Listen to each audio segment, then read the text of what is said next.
Con presidencia del magistrado Rubén Darío Pinilla Cogollo, la Sala de Justicia y Paz del Tribunal Superior de Medellín ha realizado audiencias simbólicas e incidentes de reparación integral que han permitido a las víctimas, los sujetos procesales y la sociedad civil participar en escenarios de reparación, reconciliación y perdón. La Sala ha estado presente en La Escombrera en Medellín, en los municipios de Montería, Valencia, Sahagún, Amagá, Titiribí, Quibdó y Condoto, así como en la vereda del Aro y el municipio de Ituango.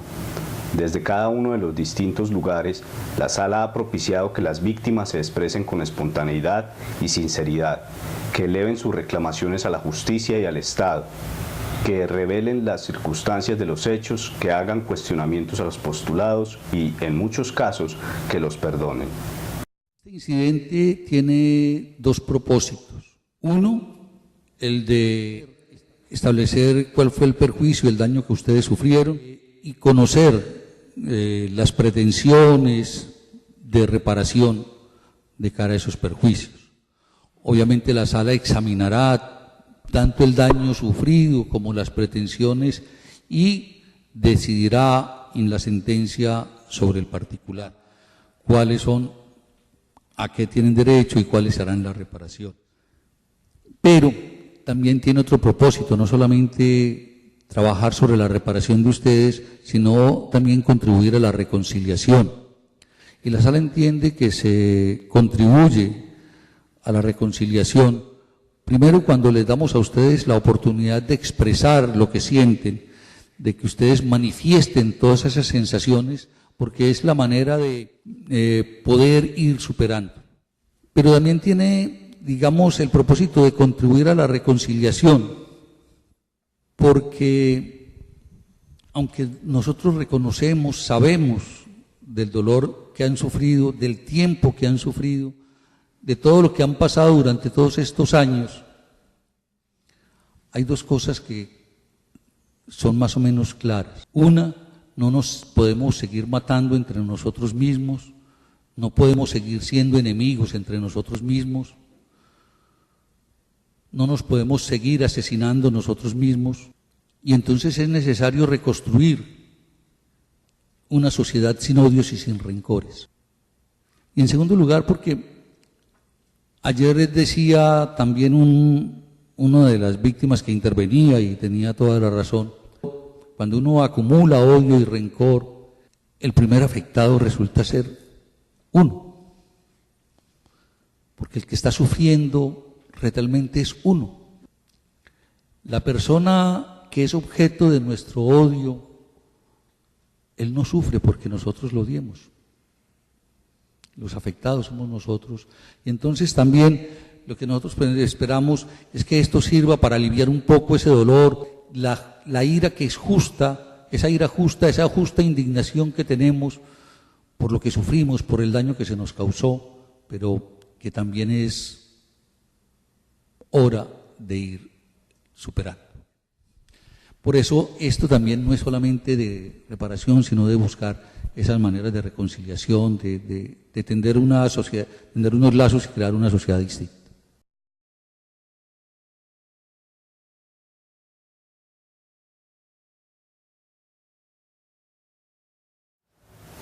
La Sala realizó la audiencia simbólica en la Comuna 13, a unos metros de La Escombrera, porque este lugar es un símbolo de dolor y sufrimiento. La Comuna 13 ha sido el símbolo de las violaciones a los derechos humanos y de todas las formas de violencia. Se trata de un cementerio clandestino, donde por lo menos 300 desaparecidos yacen bajo las cientos de toneladas de desechos de construcción. Esta cifra de desaparecidos motivó una reflexión sobre el papel de la justicia. En mis 21 años como magistrado de la Sala Penal del Tribunal Superior de Medellín, no recuerdo haber conocido un solo caso de desaparición forzada. ¿Cómo es posible que ante lo más hayamos hecho lo menos? La justicia también debería pedir perdón por haber sido una justicia cómoda para el poder, pero no podemos ni queremos seguir siendo una justicia cómoda.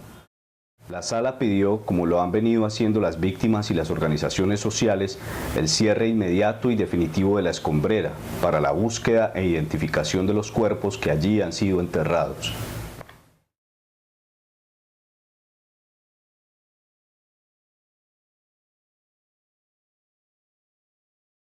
Hasta Valencia y Montería, en el departamento de Córdoba, a 15 minutos de Las Tangas, se desplazó la sala para escuchar a las víctimas. La diligencia se realizó entre los días 19 y 22 de mayo de 2014. Las Tangas, una finca asociada al terror, fue la base paramilitar de los hermanos Vicente, Fidel y Carlos Castaño, desde donde planearon varias masacres perpetradas en zonas rurales del Urabá antioqueño y cordobés. La audiencia sirvió para que el postulado Jesús Ignacio Roldán revelara que a las fincas La 35, Las Tangas y Jaragual diariamente eran llevadas 2, 3 o más personas que luego eran enterradas y desaparecidas en sus predios. El postulado Jesús Ignacio Roldán Pérez, alias Monoleche, pidió perdón a sus víctimas y se comprometió a no volver a incurrir en actos violentos. Señora, se lo juro por Dios que está en los cielos y a ustedes, juro ante esta sala, que es la que está haciendo que ustedes tengan justicia. Y creo en la justicia que están en estos señores magistrados. Se lo juro que yo jamás volvería a repetir lo mismo. Me equivoqué una vez, la otra no me equivoco. Eso sí doy claro y les juro que yo jamás volveré, ni a usted ni a ningún ser humano, volveré a hacer un daño jamás. Eso sí lo juro hoy ante ustedes, todas las víctimas. Y perdonar no es fácil, porque esto es muy duro. Yo tengo cuando los magistrados me den, mi madre murió buscando un hermano mío desaparecido. Eso es muy difícil, uno ve los seres de uno cuando sufre, pero les juro a ustedes que de parte mía jamás volveré a cometer un daño a ninguna persona.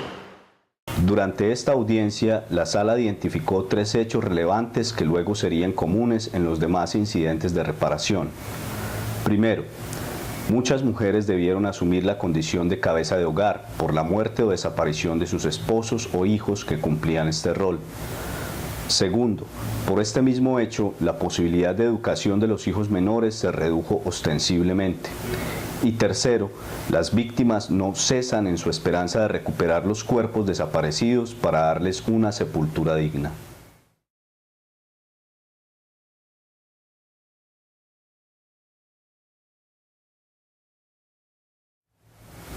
Entre los días 28 y 31 de octubre de 2014, la sala realizó el incidente de reparación del bloque Córdoba.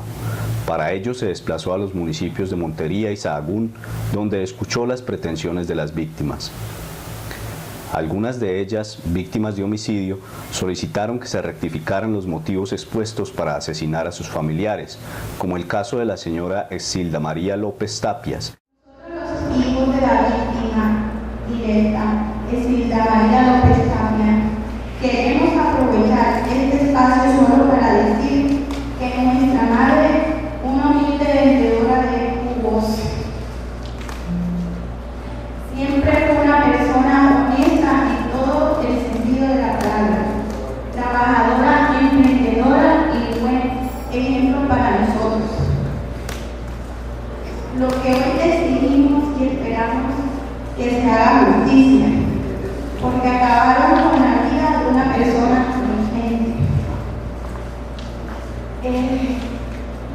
Queremos dejar en claro el buen nombre de mi madre, y no como se publicó en la prensa de manera desconsiderada e irrespetuosa.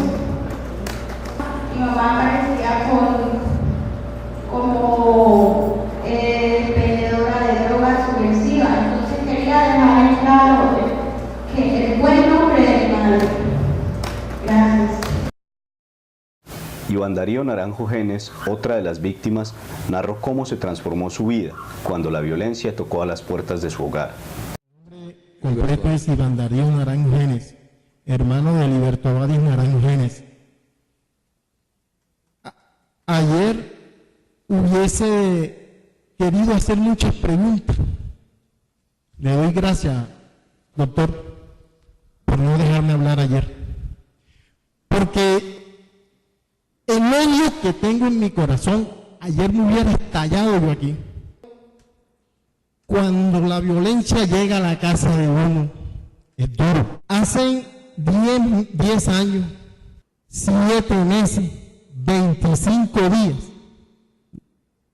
que este señor llegó a la tranquilidad de nuestro hogar. ¿Y de qué manera tan vil?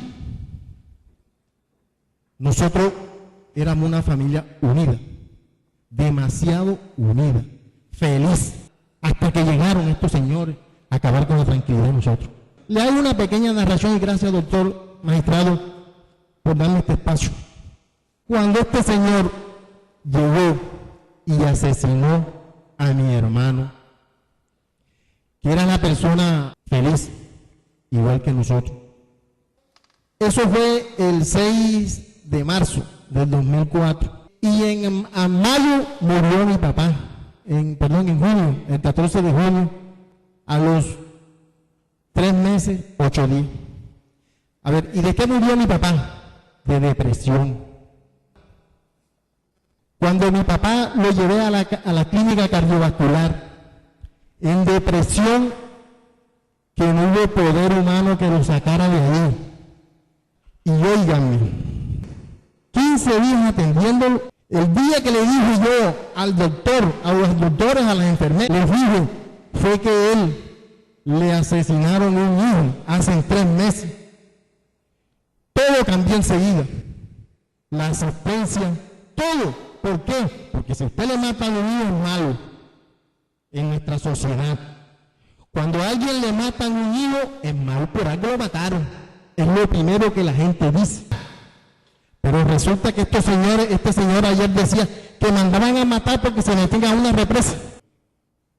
Porque se metían a una represa a pescar. ¿Qué cosas tiene la vida? Y me entregaron el cadáver de mi papá, desnudo, completamente desnudo. Díganme ustedes, díganme, ¿por qué? ¿Porque le mataron a un hijo o porque era campesino? Me lo entregaron como un perro. No encuentro respuesta. ¿Qué pasó? La violencia. Gracias a este señor se rompió ese lecho de felicidad. Si yo fuera escritor, hoy escribiría un libro y lo titularía Después de la felicidad. Vino la amargura, vino este dolor, y eso no es comparado con lo que siguió. Vienen después 4 bandidos más a la finca exigiéndonos 10 millones de pesos. Si no dábamos esos 10 millones de pesos, acababan hasta con el nido de la perra, como ellos decían. Mi mamá cae en ultra depresión. Se alteran los nervios de mi mamá, se le desarrolla un cáncer severo. Posteriormente muere mi mamá. O sea, todo esto causa cuando la violencia toca las puertas de la casa. Y ojalá y esto no le pase a nadie en la vida.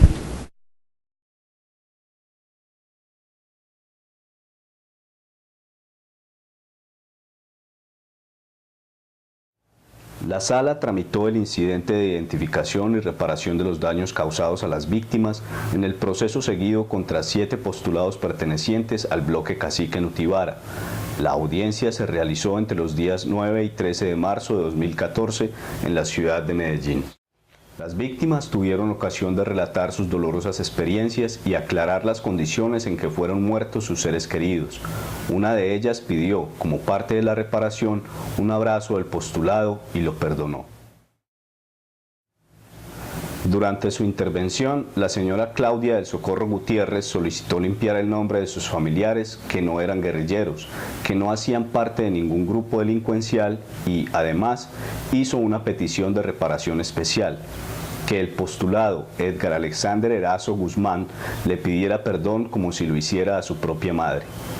La sala le hizo hincapié al postulado sobre esta petición, pero él respondió que no se sentía capaz de pedir perdón en esas condiciones.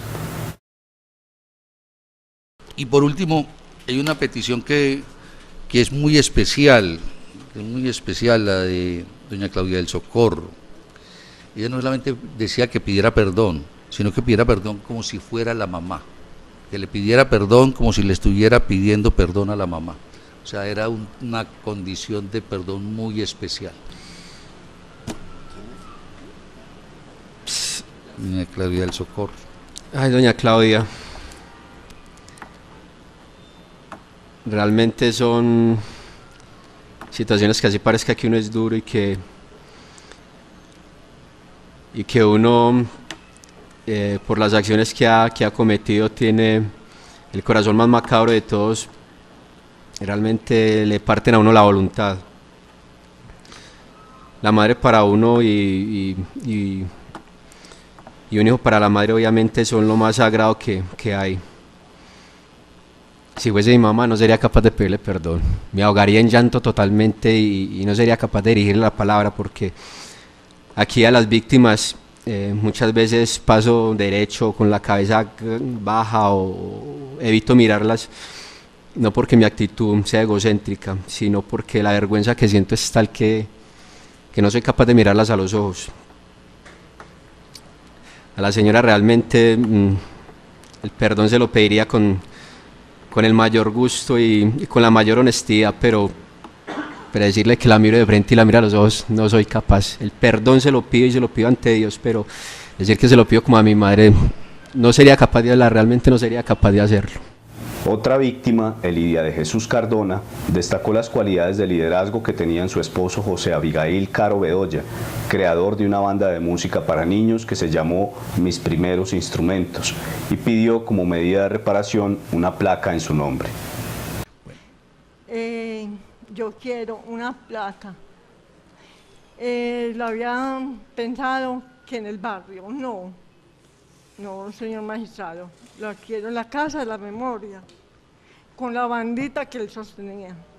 Una banda que él había, desde su corazón había nacido y que luchaba por los niñez, por los niños. Era un líder comunitario. Él nunca le hacía mal a nadie.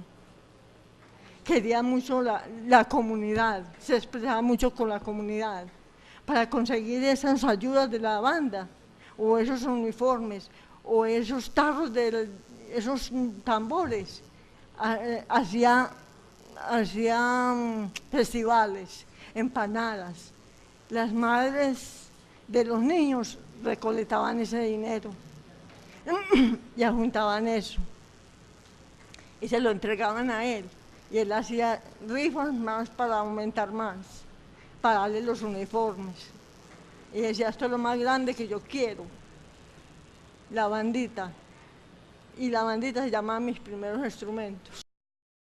De igual manera, Julián David Guerra Acevedo describió a su padre como un líder comunitario que creó una banda de música para rescatar a los jóvenes en riesgo de caer en bandas delincuenciales. Le dijo al postulado Edilberto Cañas Chavarriaga que, de haber escuchado a su padre, quizás no estaría sentado allí en el banquillo, y pidió como reparación apoyo para crear una escuela musical con el nombre de su padre, Néstor Raúl Guerra Patiño. Julián David, para terminar, cuéntenos, ¿qué le pediría usted a Edilberto Jesús Cañas Chavarriaga para que reparara en algo? De todas maneras, ya vemos que usted ha incorporado muy bien la muerte de su padre, pero para que reparara ese hecho. Pero en sí, pues ya independientemente si lo quieres hacer o no, como les hemos estado hablando aquí, a mí me parece que quizás si vos hubieras sido uno de los que lo hubiera copiado con lo de la banda marcial, no estuvieras acá, estuvieras allá con familia, un montón de cosas. Independientemente si él estuviera acá haciendo eso así o no, quizás hubiera sido así, si hubieras prestado un poquito más de atención al arte. Entonces todos tenemos un arte, todos tenemos algo que sabemos hacer, que tenemos una vida entera para perfeccionar. Ahí, pues si a mí me ayuda, pues no me ayudaría, pero sí me parecería y me sentiría muy a gusto si llegado un momento pues te viera con algo de arte en tus manos, ¿sí me entiendes? Creando, no destruyendo, creando algo, sea una pintura, sea una canción, sea un verso, un poema, lo que sea. Por ello, en sentencia emitida el 24 de septiembre de 2015, la Sala ordenó a la Unidad Administrativa Especial para la Atención y Reparación Integral de las Víctimas y otras entidades competentes que financien, asesoren y acompañen los proyectos del joven Julián David Guerra Acevedo de grabar un disco y crear una escuela de música en homenaje a su padre Néstor Raúl Guerra Patiño, con la misión principal de formar y apoyar cultural y musicalmente a los jóvenes que estén en riesgo de ser reclutados por cualquier grupo o actor ilegal o de ser víctimas de cualquier factor de violencia. De igual manera, les ordenó realizar un acto cultural con la participación de las bandas del municipio, en el cual se rinda homenaje a la memoria del señor José Abigail Caro Bedoya y su banda Mis Primeros Instrumentos.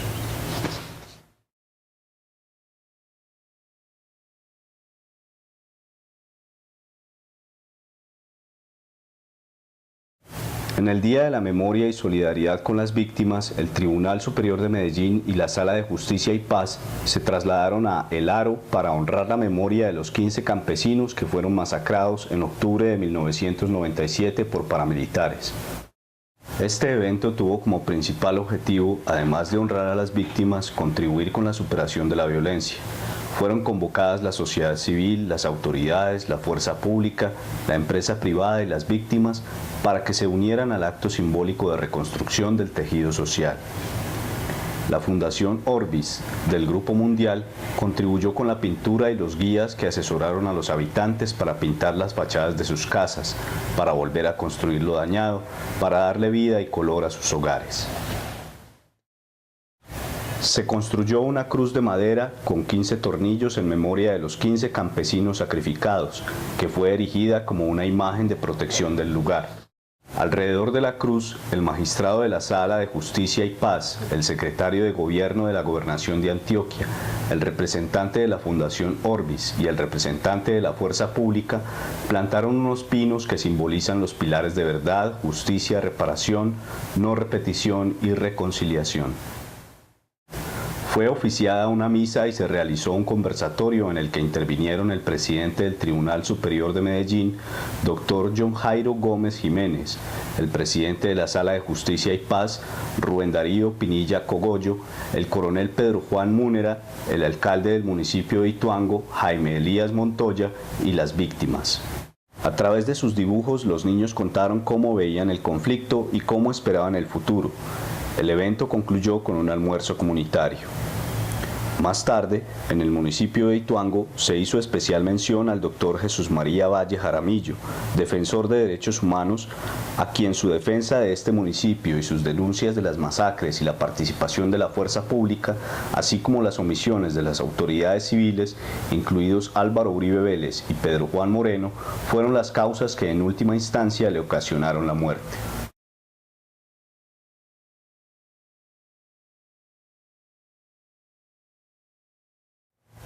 Durante mayo y junio de 2016 se adelantó el incidente de reparación integral del proceso llevado a cabo contra Rodrigo Zapata Sierra del Frente Suroeste y Bloque Pacífico en los municipios de Medellín, Amagá y Titiribí, Quibdó y Condoto los días 11, 12 y 13 de mayo, 23, 24, 25 y 30 de junio y 1 y 2 de julio de 2016.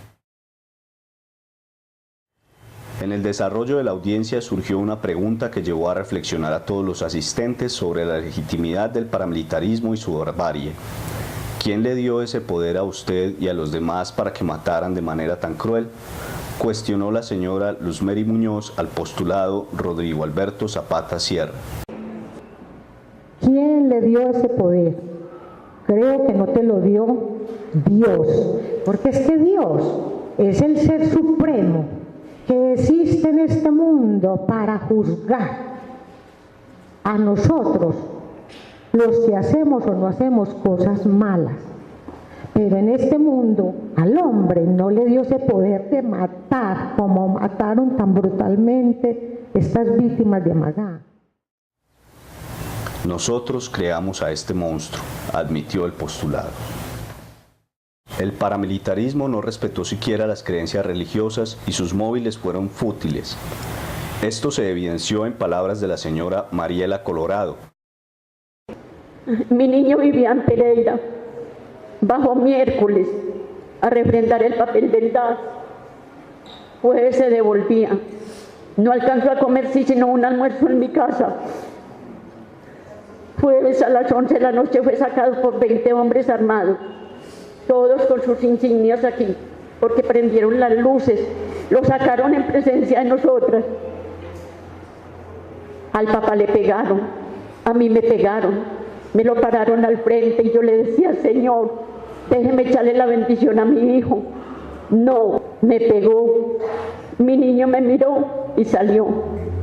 Lo que yo alcancé a decirle fue, Gerson, adiós, hijo mío, ya usted no me vuelve. Y no me volvió. Me volvió viernes a las 4 de la tarde en un ataúd. Bueno, ya me mataron mi niño. ¿Por qué me mataron a mi esposo? La sala concluyó. Lo que había era un sistema autoritario y arbitrario que no permitía siquiera darle la bendición al hijo antes que lo asesinaran. La sala quiere de todas maneras dejar constancia de lo siguiente. Más allá de lo que, de las versiones o de las justificaciones que dieron los postulados para matar a sus seres queridos, la sala lo que entiende y lo que la sala declara, y lo hace como autoridad judicial, es reconocer que la muerte de todos sus seres queridos fueron muertes injustas. Y fueron muertes injustas porque todos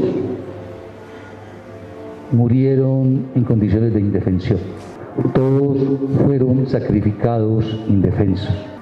Jurídicamente, el derecho protege a todas las personas civiles que no participan en las hostilidades, a todas las personas civiles que no participan directamente en las hostilidades. Y todos sus familiares, entre otras cosas por esa misma circunstancia de indefensión, no participaban en las hostilidades y tenían derecho a que su vida fuera respetada. El error para corregirle al postulado Rodrigo Alberto Zapata Sierra no fue que no averiguaran o confirmaran las informaciones. Ni con información, ni sin información, ni con averiguación, ni sin averiguación, tenían derecho a asesinar a sus familiares. Como ustedes lo han dicho, nadie puede arrogarse el derecho a asesinar al otro por cualquier motivo. Y eso es lo que la sala declara y reconoce. Lo que la sala ha advertido,